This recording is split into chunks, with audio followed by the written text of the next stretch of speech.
Judges chapter 2. Infidelities of the Israelites. A messenger of the Lord went up from Gilgal to Bochim and said, I brought you up from Egypt and led you into the land which I promised on oath to your ancestors.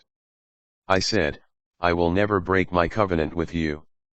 But you must not make a covenant with the inhabitants of this land, you must pull down their altars. But you did not listen to me. Look what you have done. For I also said, I will not clear them out of your way, they will become traps for you, and their gods a snare for you. When the messenger of the Lord had spoken these things to all the Israelites, the people wept aloud.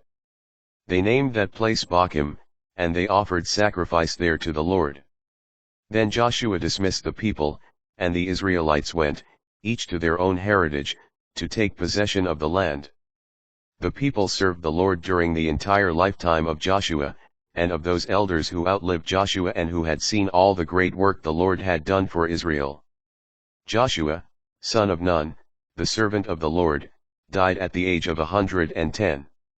And they buried him within the borders of his heritage at Timnath-Heres in the mountain region of Ephraim north of Mount Gosh.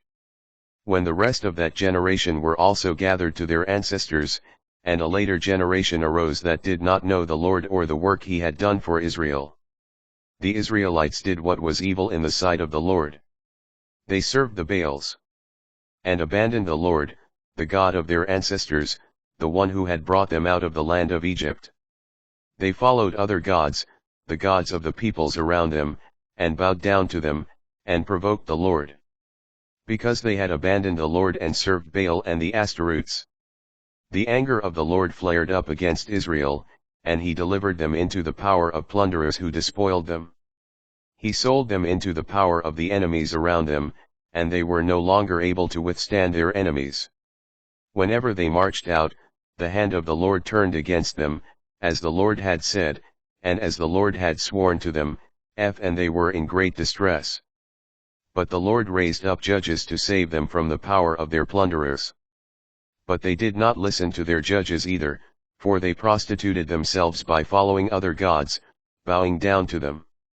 They were quick to stray from the way their ancestors had taken, who obeyed the commandments of the Lord, but these did not.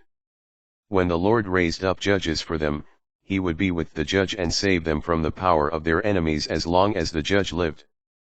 The Lord would change his mind when they groaned in their affliction under their oppressors. But when the judge died, they would again do worse than their ancestors, following other gods, serving and bowing down to them, relinquishing none of their evil practices or stubborn ways.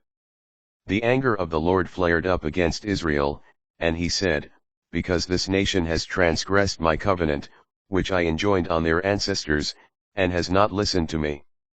For my part will not clear away for them any more of the nations Joshua left when he died. They will be made to test Israel, to see whether or not they will keep to the way of the Lord and continue in it as their ancestors did.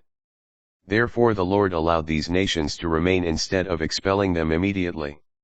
He had not delivered them into the power of Joshua.